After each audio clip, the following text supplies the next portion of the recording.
Olá!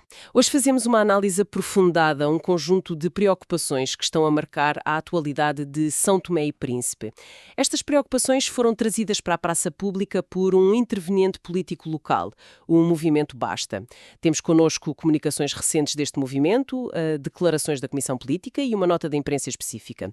A nossa missão é, destilar o essencial destas posições, perceber as inquietações e as propostas que eles colocam em cima da mesa. Parece haver aqui um fio condutor de preocupação com a capacidade e a transparência das instituições. Vamos ver. Exatamente. Vamos tocar em pontos nevrálgicos. A crise energética, que parece estar a paralisar o país, o debate sensível sobre a atribuição de nacionalidade por investimento, os ecos ainda bem vivos dos acontecimentos de 2022 e ainda uma situação humanitária muito concreta que levanta questões sérias sobre direitos fundamentais. É, no fundo, um olhar sobre os desafios do presente, articulados pela voz deste movimento. Desafios que parecem testar a confiança entre os cidadãos e o Estado. Comecemos então pela energia, que parece ser uma dor de cabeça crónica, não é? O movimento Basta mostra-se bastante apreensivo, principalmente depois da quebra do contrato de fornecimento pela empresa Tesla. O cenário que eles pintam é grave. Falam em corte e racionamento de energia constantes. Sim, é o que dizem. Classificando esta crise como um dos maiores entraves ao desenvolvimento económico e social. O impacto alastra-se das famílias às empresas, passando pela própria administração pública. Quer dizer, isto inevitavelmente mina a confiança nas instituições, certo? Sem dúvida. E a análise que fazem vai à raiz do problema, pelo menos na perspectiva deles. Apontam o dedo à dependência. A dependência de um contrato mal estruturado com uma entidade estrangeira. Consideram isto um erro histórico e um atentado à dignidade nacional. A mensagem aqui é muito forte, toca na soberania. Defendem que nenhum contrato pode prevalecer sobre o interesse supremo do povo de São Tomé e Príncipe. Percebe-se a crítica à dependência excessiva. Mas face a este diagnóstico, que caminho é que o movimento Basta aponta? Quer dizer, para sair desta crise, não basta criticar, é preciso propor, não é? E propõem. Defendem com urgência a definição de uma estratégia nacional de energia. E o interessante é o foco que colocam. Esta estratégia tem de assentar em soluções que sejam sustentáveis, diversificadas e, crucialmente, que reduzam a dependência externa. As palavras-chave são transparência na gestão, boa governação e o envolvimento de parceiros estratégicos sérios. Mas o ponto fundamental que sublinham é que a energia elétrica não é um luxo, é a base de tudo. Economia, educação, saúde, o dia-a-dia das pessoas. Sem uma base energética sólida, todo o edifício do desenvolvimento fica tremido. Pois, faz sentido. E essa preocupação com a forma como o Estado gera recursos e define regras, que vimos na energia, transparece também noutra área muito delicada, a da atribuição da nacionalidade por investimento ou doação. Eles analisaram a Lei nº 7/2022 e a sua regulamentação, o Decreto-Lei nº 7/2025. E parece que o resultado não agradou nada. Nada mesmo. A crítica é contundente, usam aquela expressão popular. Foi mais emenda do que soneto. Ah, sim. Sugerindo que a tentativa de regulamentar a lei, falhou o alvo. Ou seja, na tentativa de detalhar, não trouxeram a clareza e o rigor que consideravam essenciais. Falam em intenções genéricas, sem a densidade normativa necessária para um assunto desta magnitude. Basicamente, a regulamentação deixou demasiadas pontas soltas na visão deles. Portanto, um processo que exige muita responsabilidade, mas que ficou vago. Sim, é isso.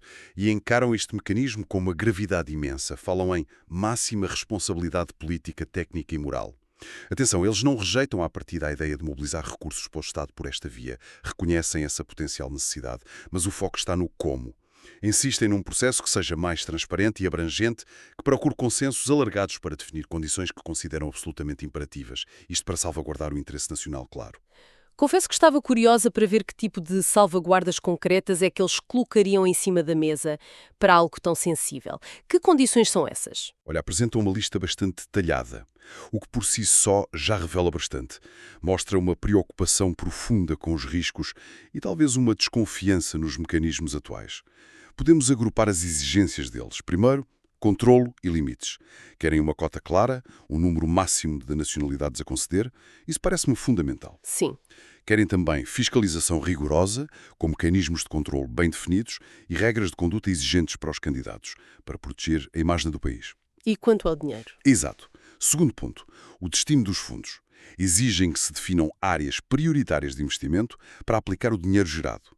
E o mesmo para as doações, quer dizer, orientar onde o Estado deve investir prioritariamente. Não pode ser um saco sem fundo. Claro. Terceiro, a natureza do processo. Defendem um prazo limite para a vigência desta lei.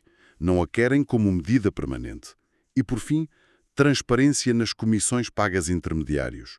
Querem regras claras e justas, distinguindo o investimento de doações. Esta lista é mesmo muito detalhada. Sugere quase uma tentativa de legislar por comunicado. Revela uma profunda desconfiança, como dizia, e uma exigência quase férrea por controlo e transparência. Será que isto reflete preocupações mais vastas sobre a governação no país, que vão além deste tema específico? É uma interpretação plausível, sim.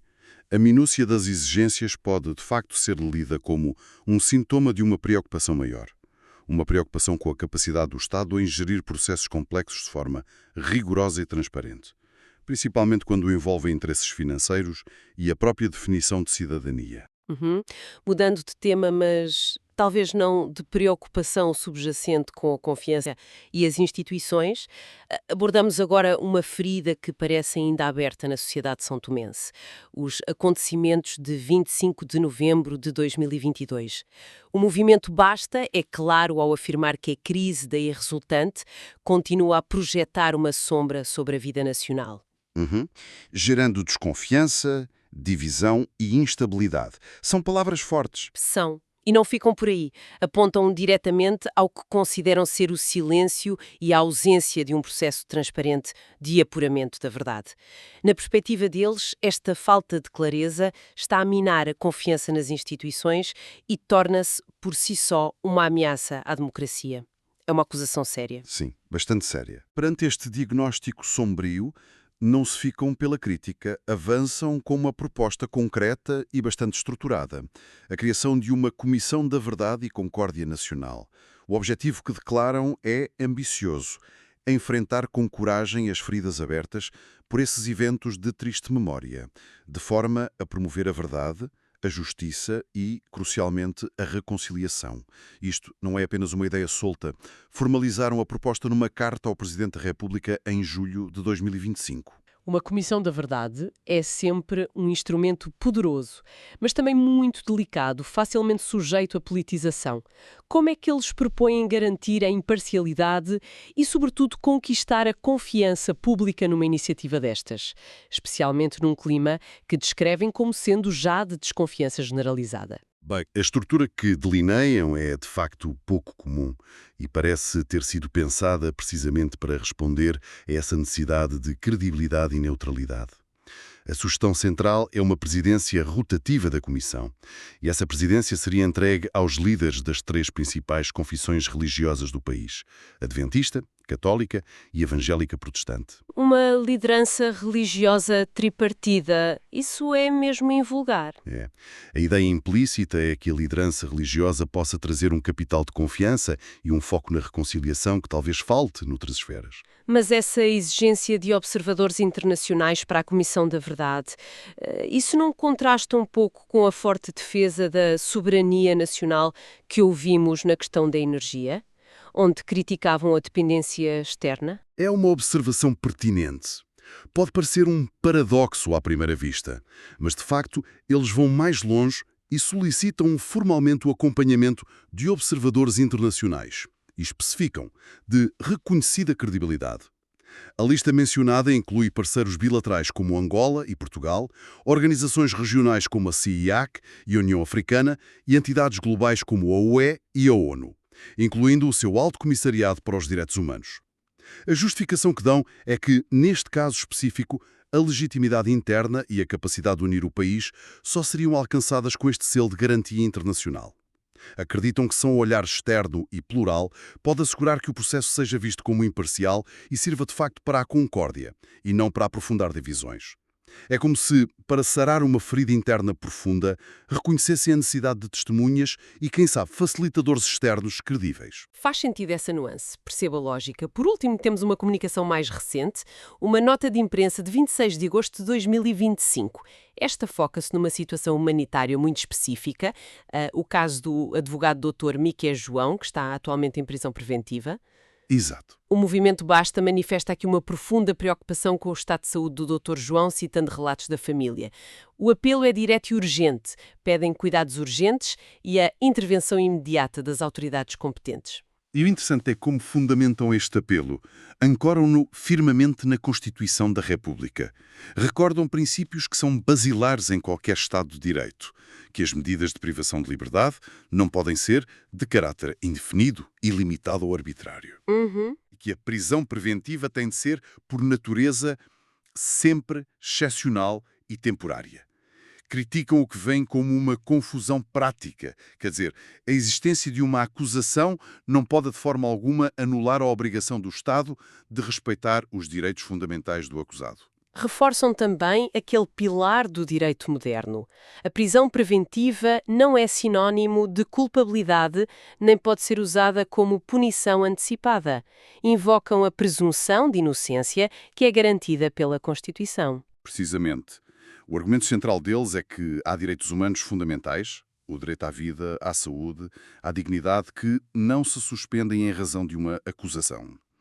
Perante o quadro clínico do Dr. João, que descrevem como grave, com base nos relatos familiares, afirmam que as autoridades têm o dever legal e moral de assegurar cuidados médicos adequados.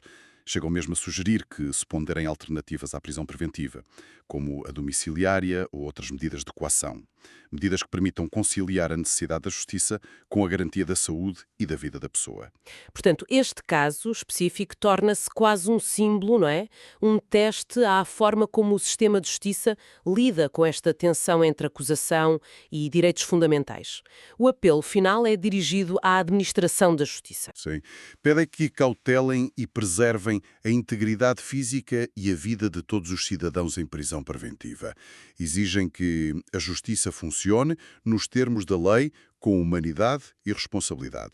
E concluem com uma reflexão mais vasta, afirmando que a qualidade da democracia se mede também pela forma como o Estado trata os mais vulneráveis, incluindo os que estão sob sua custódia, e que, neste aspecto, São Tomé e Príncipe está, na visão deles, a ser posto à prova. Olhando então para o conjunto destas posições do movimento Basta, emerge um retrato complexo. Vemos um fio condutor que liga a vulnerabilidade energética à necessidade de regras claras na atribuição da nacionalidade, passando pela gestão difícil das memórias do passado recente e pela defesa intransigente dos direitos humanos no presente. Parece ser um apelo geral a uma maior capacidade, transparência e talvez humanidade por parte das instituições do Estado. Sem dúvida. As mensagens centrais são muito claras e consistentes através dos diferentes temas. Há um forte apelo à ação estratégica e à redução de dependências na energia. Há uma exigência vincada por transparência, rigor processual e controle na questão da nacionalidade. Isso é claríssimo. Há uma proposta concreta e, diria, audaciosa para lidar com o passado, através da verdade e reconciliação, procurando legitimação interna e externa. E há uma defesa veemente do respeito pela dignidade humana e pelos direitos fundamentais dentro do sistema de justiça, usando um caso concreto para ilustrar um princípio maior. Tudo isto parece convergir numa preocupação central com a saúde das instituições e, claro, a confiança dos cidadãos nelas. Fica, portanto, a reflexão para quem acompanha a realidade de São Tomé e Príncipe. Que eco terão estes diagnósticos e propostas? Propostas vindas de um ator político relevante junto das instituições e da sociedade civil. E, talvez mais importante, que caminho se encontrará para equilibrar as necessidades de desenvolvimento e financiamento do Estado, que são reais, obviamente, com estas exigências de transparência, de justiça, de respeito pelos direitos fundamentais e, em última análise, de reconstrução da confiança, que são aqui tão veementemente expressas. Uma questão que fica no ar.